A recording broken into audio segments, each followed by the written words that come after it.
जय मसीह की। Praise the Lord. मैं परमेश्वर को धन्यवाद देता हूँ कि उसने मुझे फिर ये अवसर दिया कि मैं आपके साथ वचन को बांट सकूं और उस पर कुछ देर मनन कर सकूं। आइए वचन से निकालेंगे और देखें प्रभु ने आज हमारे लिए क्या वचन रखा है। निकाल लीजिएगा लूका रचित सुसमाचार उसका 24 अध्याय। लूका रचित सुसमाचार उसका 24 अध्याय उसके 13 पद से 35 पद तक। 24 13 से 35। उसी दिन उनमें से 2 जन इमाउस नामक एक गांव को जा रहे थे जो यरूशलेम से कोई 7 मील की दूरी पर था। वे इन सब बातों पर जो हुई थी आपस में बातचीत करते जा रहे थे, और जब वे आपस में बातचीत और पूछताछ कर रहे थे तो यीशु आप पास आकर उनके साथ हुलिया, परंतु उनकी आंखें ऐसी बंद कर दी गई थीं कि वे उसे पहचान न सके।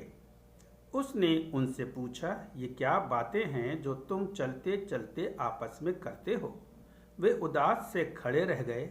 ये सुनकर उनमें से क्लियोपास नामक एक व्यक्ति ने कहा, क्या तू यरूशलेम में अकेला परदेसी है जो नहीं जानता कि इन दिनों में उसमें क्या क्या हुआ है? उसने उनसे पूछा, कौन सी बातें? उन्होंने उससे कहा, यीशु नासरी के विषय में जो परमेश्वर और सब लोगों के निकट काम और वचन में सामर्थी भविष्यवक्ता था, और प्रधान याजकों और हमारे सरदारों ने उसे पकड़वा दिया कि उस पर मृत्यु की आज्ञा दी जाए और उसे क्रूस पर चढ़वाया, परंतु हमें आशा थी कि यही इजराइल को छुटकारा देगा। इन सब बातों के सिवाय इस घटना को हुए 3रा दिन है, और हम में से कई स्त्रियों ने भी हमें आश्चर्य में डाल दिया है, जो भोर को कब्र पर गई थीं, और जब उसका शव न पाया तो ये कहती हुई आई कि हमने स्वर्गदूतों का दर्शन पाया जिन्होंने कहा कि वो पवित्र है। तब हमारे साथियों में से कई एक कब्र पर गए और जैसा स्त्रियों ने कहा था वैसा ही पाया, परंतु उसको ना देखा। तब उसने उनसे कहा, हे निर्बुद्धियों और भविष्यवक्ताओं की सब बातों पर विश्वास करने में मंदमतियों, क्या अवश्य न था मसीह ये दुख उठाकर अपनी महिमा में प्रवेश करे? तब उसने मूसा से और सब भविष्यवक्ताओं से आरंभ करके सारे पवित्र शास्त्र में से अपने विषय में लिखी बातों का अर्थ उन्हें समझा दिया। इतने में वे उस गांव के पास पहुंचे जहां वे जा रहे थे, और उनके ढंग से ऐसा जान पड़ता था कि वो आगे बढ़ना चाहता है, परंतु उन्होंने ये कहकर उसे रोका, हमारे साथ रहे, क्योंकि संध्या हो चली है और दिन अब बहुत ढल गया है। तब वो उनके साथ रहने के लिए भीतर गया। जब वो उनके साथ भोजन करने बैठा तो उसने रोटी लेकर धन्यवाद किया और उसे तोड़कर उनको देने लगा। तब उनकी आंखें खुल गईं और उन्होंने उसे पहचान लिया, और वो उनकी आंखों से छिप गया। उन्होंने आपस में कहा, जब वो मार्ग में हमसे बातें करता था और पवित्र शास्त्र का अर्थ हमें समझाता था, तो क्या हमारे मन में उत्तेजना ना उत्पन्न हुई? वे उसी घड़ी उठकर यरूशलेम को लौट गए और उन 11 और उनके साथियों को इकट्ठे पाया। वे कहते थे, प्रभु सचमुच जी उठा है और शमौन को दिखाई दिया है। तब उन्होंने मार्ग की बातें उन्हें बता दीं, और ये भी कि उन्होंने उसे रोटी तोड़ते समय कैसे पहचाना। देखिए, ईस्टर के दिन हमने देखा कि प्रभु यीशु मसीह जी उठे, और प्रभु यीशु मसीह के जी उठने की गवाही पहरेदारों ने दी, मरियम मगदलीनी ने दी, चेलों ने दी, और थोमा पहले दिन उपस्थित नहीं था, आगे उपस्थित रहा, उसने भी गवाही दी कि प्रभु यीशु मसीह जी उठे। पुनरुत्थान दिवस रिसरेक्शन डे पर ही 2 और व्यक्ति हैं जो प्रभु यीशु मसीह के जी उठने की गवाही दे रहे हैं। अभी हमने पढ़ा लूका 24 13 से 35। देखिए, यहाँ पर 2 व्यक्ति हैं जो यरूशलेम से इमाउस नामक गांव की ओर जा रहे हैं, जो यरूशलेम से लगभग 7 मील की दूरी पर है। प्रभु के जी उठने वाले दिन अर्थात पुनरुत्थान दिवस पर इन लोगों ने ये फैसला किया, या इन दोनों व्यक्तियों ने ये फैसला किया कि वे यरूशलेम को छोड़ देंगे और इमाउस को जाएंगे और जा रहे हैं। यरूशलेम का अर्थ होता है शांति की जगह। यरूशलेम का अर्थ है शांति की जगह और इमाउस का अर्थ है अंधकार।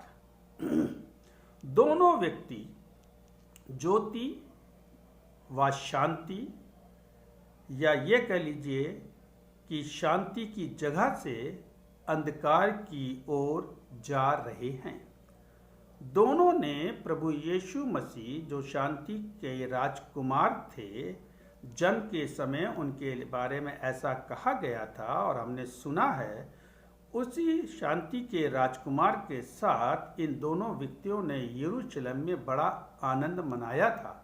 उसके साथ वो यरूशलेम में रहे थे, उससे बहुत सी आत्मिक आशीषें भी पाई थीं और उन्होंने देखा था कि प्रभु यीशु मसीह ने कैसे बीमारों को चंगा किया, प्रभु यीशु मसीह ने मुर्दों को जिलाया।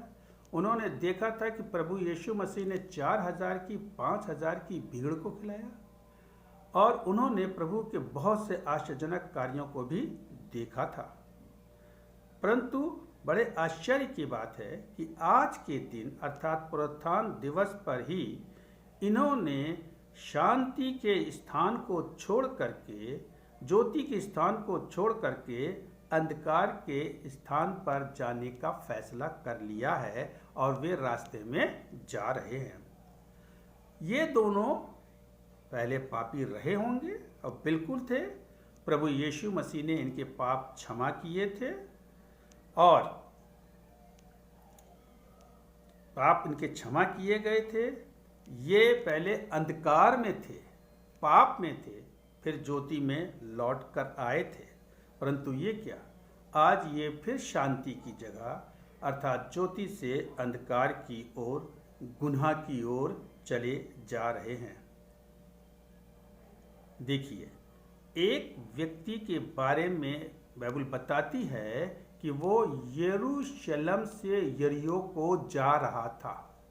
यरूशलेम से यरीहो को जा रहा था। लूका 10:25 से 37 में इसका पूरा वर्णन पाया जाता है। यरूशलेम, मैंने बताया, शांति के घर, और कहाँ जा रहे हैं? यरीहो को जा रहा है। यरीहो मीन्स होता है श्रापित जगह। और जब इसने यरूशलेम को छोड़ा और श्रापित नगर में जाने लगा तो रास्ते में डाकुओं ने इसे पकड़ लिया, मारा, पीटा, घायल किया और अधमरा छोड़कर चले गए। इसी प्रकार जब हम और आप परमेश्वर के स्थान को छोड़कर, परमेश्वर का साथ छोड़कर, ज्योति का साथ छोड़ करके श्रापित स्थान पर, गलत स्थान पर जाते हैं तो मौका मिलता है और शैतान हमको आत्मिक रूप से मार मार के अधमरा कर देता है। ये यरीहो श्रापित क्यों है? आप जानते हैं कि यहोशू ने परमेश्वर की आज्ञा से और परमेश्वर की सामर्थ्य से यरीहो की शहरपनाह को गिरा दिया था। शहरपनाह गिरा दी गई थी और जैसे ही शहरपनाह गिराई गई थी, यहोशू ने इजरायलियों को जमा किया और उनको निर्देश दिया, उनको बताया। देखिए वो क्या बताते हैं, निकाल लीजिएगा। यहोशू 6 उसका 26 पद, यहोशू 6:26। फिर उसी समय यहोशू ने इजरायलियों के सन्मुख शपथ रखी, जो मनुष्य उठकर यरीहो को फिर से बनाए वो यहोवा की ओर से शापित हो। जब वो उसकी नींव डालेगा तब उसका जेठा अर्थात बड़ा पुत्र मर जाएगा, बड़ा पुत्र मर जाएगा। और जब उसके फाटक लगवाएगा तब उसका छोटा पुत्र मर जाएगा। इसलिए ये श्रापित था और इस प्रकार से इसके लिए भविष्यवाणी भी कर दी गई थी। और आगे चल करके बाइबल बताती है कि जब एक व्यक्ति ने इसकी शहरपनाह को बनाने की कोशिश की, उस पर फाटक चढ़ाने की कोशिश की, तो ये बात या ये घटना उसके परिवार में घटित हो जाती है। निकाल लीजिएगा पहला राजा 16 अध्याय और 34 पद। पहला राजा 16:34 यहाँ यूं लिखा है, उसके दिनों अर्थात अहाब राजा के दिनों में बेतेलवासी हियल ने यरीहो को फिर बसाया। जब उसने उसकी नींव डाली तब उसका जेठा पुत्र अबीराम मर गया। हियल ने जैसे ही यरीहो की नींव डाली शहरपनाह की, उसका बड़ा बेटा अबीराम मर गया। और देखिए आगे ये पद क्या कहता है, और जब उसने उसके फाटक खड़े किए तो उसका छोटा पुत्र सगूब मर गया। जैसे ही शहरपनाह की खोदना शुरू किया और बनाना शुरू किया, बड़ा बेटा मर गया। और जैसे ही उसने शहरपनाह के ऊपर जरा सा दरवाज़ा खड़ा किया, उसका छोटा बेटा सगूब भी मर गया। इसलिए ये यरीहो श्रापित नगर था। ये व्यक्ति यरूशलेम से इमाउस की ओर जा रहे हैं,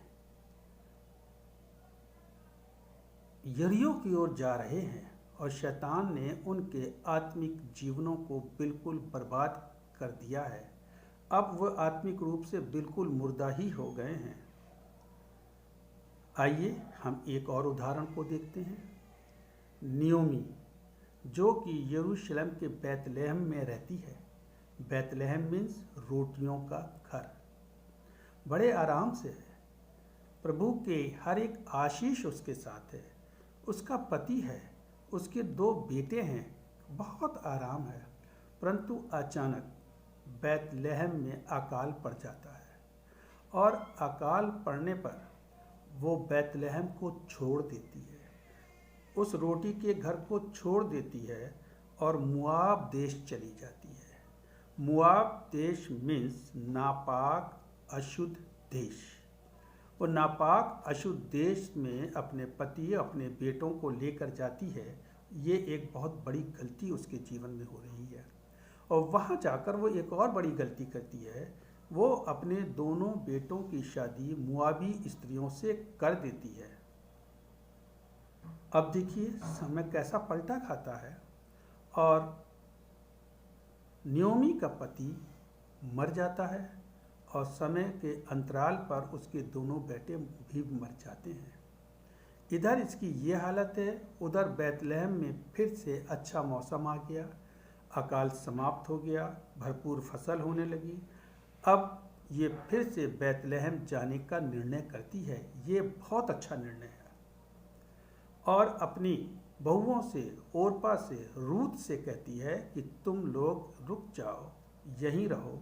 परंतु ओरपा तो रुकती है, रूत तैयार नहीं होती। वो कहती है, जहाँ तू जाएगी वहाँ मैं जाऊँगी, तेरा परमेश्वर मेरा परमेश्वर होगा। और वो अपनी सास नयोमी के साथ बैतलहम आ जाती है। बैतलहम में आते ही फिर से उन्हें आशीषें मिलने लगती हैं। और इस रूत का विवाह बोआज नामक एक बहुत ही धनवान व्यक्ति से हो जाता है। इतना ही नहीं, ओरपा का नाम तो फिर कभी आया ही नहीं बाइबल में, परंतु रूत का नाम तो बाइबल में फिर से आता है। मत्ती 1:5। मत्ती 1:5 में जब हम प्रभु यीशु मसीह की वंशावली को पढ़ते हैं तो वहाँ बोआज और रूत दोनों का नाम आया है। ये कितने धनी हैं, कितने अच्छे हैं कि इनका नाम वहाँ पर आ जाता है। इसी प्रकार जब हम पर भी नियोमी के समान कोई दुख या कष्ट आता है, आत्मिक जीवनों में कोई समस्याएं आती हैं, जैसे कि बैतलहम में अकाल पड़ गया, तो इसका मतलब ये बिल्कुल नहीं है मित्रों कि हम आत्मिक जीवन में जब दुख आए तो हम आत्मिक जीवन को छोड़ दें और संसारिक जीवन में चले जाएं, जैसे कि नोअमी ने किया। एक बार जब मसीह हमारे जीवन में आ गया तो आ गया। हमने प्रभु यीशु मसीह को अपना उद्धारकर्ता मान लिया तो मान लिया। अब हमारे आत्मिक जीवनों में कैसी भी मुश्किलें क्यों ना आएं, कैसी भी कठिनाइयाँ क्यों ना आएं, कैसी भी मुसीबतें क्यों ना आएं, मित्रों हमें फिर वापस लौटना संसार में नहीं है। आइए फिर से हम एमाउस के रास्ते पर चलते हैं। देखें वहाँ क्या हो रहा है। दोनों यात्री चल रहे हैं और अचानक प्रभु यीशु मसीह भी उनके साथ आ जाता है। ये दोनों व्यक्ति यरूशलेम से एमाउस को जा रहे हैं। प्रभु यीशु मसीह चाहते हैं कि इन्हें अंधकार में जाने से रोक दिया जाए। प्रभु यीशु मसीह चाहते हैं कि इन्हें अंधकार से निकाल करके फिर से यरूशलेम में ले आया जाए। प्रभु यीशु मसीह इनके साथ साथ चलते हैं, इनसे बातचीत करते हैं, परंतु शैतान ने इन दोनों की आंखें और इन दोनों के कान इस प्रकार से बंद कर रखे हैं कि वे ना तो प्रभु यीशु मसीह की बातों को सुनकर समझ पा रहे हैं और ना यीशु मसीह को पहचान ही पा रहे हैं। हम और आप भी तो हर संडे को आराधनालय में जाते हैं और आज हम लोग आराधना आपस में मिलकर कर भी रहे हैं, परंतु हो सकता है हम में से बहुतों की आंखों को शैतान ने बंद कर रखा हो और हम और आप भी प्रभु यीशु मसीह को जो हमारे साथ साथ है नहीं पहचान पा रहे हों। इसीलिए पौलुस कहते हैं, दूसरा कुरिन्थियों 4:4, दूसरा कुरिन्थियों 4 अध्याय और 4 पद लिखा है, उन अविश्वासियों के लिए जिनकी बुद्धि इस संसार के ईश्वर ने अंधी कर दी है, ताकि मसीह जो परमेश्वर का प्रतिरूप है उसके तेजोमय सुसमाचार का प्रकाश उन पर ना चमके। संसार का ईश्वर तो शैतान ही है भाइयों। प्रभु यीशु मसीह की बातों को ये शैतान बिल्कुल समझने नहीं दे रहा है, नहीं समझने दे रहा है। ये दोनों तो बात तो यीशु मसीह की कर रहे हैं, प्रभु यीशु मसीह के साथ भी चल रहे हैं, परंतु एमाउस के रास्ते पर है, परंतु अंधकार के रास्ते पर है, इसलिए ये कोई बात नहीं समझ पा रहे हैं। यीशु इनके साथ चल रहे हैं और चाहते हैं कि इन्हें वापस प्रकाश में ले जाएं। प्रभु यीशु मसीह अब इनसे एक बात पूछ रहे हैं, ये जो तुम बातें कर रहे हो ये क्या बातें हैं, मुझे तो कुछ समझ में नहीं आता। बड़े ही जोश के साथ वे कहते हैं, क्या तू परदेसी है? अरे आजकल कुछ दिनों से यरूशलेम में बड़ी अलग अलग घटनाएं हो रही हैं, बड़ी हलचल मची है और तुझे मालूम ही नहीं कि यहाँ पर क्या हो रहा है। तो क्या तू नहीं जानता कि इसी फ्राइडे को यीशु को क्रूस पर चढ़ाया गया था? क्या तू नहीं जानता कि यीशु मर गया, गाड़ा गया? और आज बहुत सी स्त्रियां कह रही हैं कि प्रभु यीशु मसीह जी उठे। साथ में चेले भी कह रहे हैं कि कब्र खाली है, और भी बहुत से लोग कह रहे हैं कि हाँ कब्र तो खाली है। बड़ी अजीब सी हलचल है, बड़ी हाँ तुझे कुछ मालूम नहीं। ये व्यक्ति कितना ज्ञान रखते हैं ये तो हम नहीं जानते, परंतु हम इतना तो जानते हैं ये अज्ञानी हैं और प्रभु यीशु मसीह को बता रहे हैं जिनके साथ ये पूरी की पूरी घटना घटित हुई है। वैसे भी प्रभु यीशु मसीह तो हर एक बात को जानते हैं, वो तो हमारे हृदय के मन के विचारों तक को जानते हैं। यही हाल तो हमारा भी है। हम भी अपने को बड़ा ज्ञानी समझते हैं, कहते हैं बाइबल का जितना ज्ञान हमको है किसी को नहीं, परंतु वास्तव में हम और आप अज्ञानी ही है। गुड फ्राइडे पर हम 7 वचनों को सुनने चर्च में आते हैं। ईस्टर पर प्रभु यीशु मसीह के जी उठने का संदेश सुनने हम चर्च में आते हैं। बड़ी भीड़ रहती है, यहाँ तक कि टेंट भी लगाना पड़ता है। परंतु यदि पूछें आप क्यों आए हैं, तो पता चलता है कि न वचन सुनने तो नहीं आए हैं, वचन के समय में तो बाहर घूम रहे हैं, बस अपने मित्रों से, अपने साथियों से मिलने आए हैं, उनको विश करने आए हैं, क्योंकि उसके बाद उनकी मुलाकात उनसे नहीं हो पाएगी, क्योंकि सब के सब अपने अपने घरों में चले जाएंगे। प्रभु यीशु मसीह ऐसी ही मौसमी विश्वासियों को इन राहगीरों के द्वारा या इनके माध्यम से बताना चाहते हैं कि तुम लोग निर्बुद्धि हो, तुम लोग आज अल्प विश्वासी हो, तुम्हारा विश्वास बहुत कमज़ोर है। प्रभु धर्मशास्त्र से, मूसा की व्यवस्था से लेकर सारे भविष्यवक्ताओं की भविष्यवाणियाँ उनको बता रहे हैं, और स्वयं प्रभु यीशु मसीह ने जो जो भविष्यवाणियाँ की थी वो भी उनको बताई कि किस प्रकार प्रभु यीशु मसीह पकड़े जाएंगे, किस प्रकार दुख उठाएंगे, किस प्रकार मारे जाएंगे और किस प्रकार तीसरे दिन मृतकों में से जी उठोगे। परंतु फिर वही अफसोस की बात कि उनकी आंखें बिल्कुल बंद हैं और उनके कान बिल्कुल बंद हैं और वो प्रभु की किसी भी बात को समझने में नाकामयाब हैं। क्यों? क्योंकि वे इमाउस के रास्ते पर हैं, क्योंकि वो अंधेरे के रास्ते पर हैं, क्योंकि वो पाप के रास्ते पर हैं। और देखिए, प्रभु यीशु मसीह बातें करते करते अब इमाउस भी पहुंच गए हैं। इमाउस पहुंचने पर रात होने लगी है, अंधेरा होने लगा है, और प्रभु यीशु मसीह इमाउस में रुकना नहीं चाहते, वो आगे बढ़ जाना चाहते हैं। वो दिखा रहे हैं कि हम आगे बढ़ रहे हैं, वो देखना चाहते हैं कि ये दोनों व्यक्ति क्या रिस्पॉन्स देते हैं। खैर, बड़े अच्छी बात है कि इन दोनों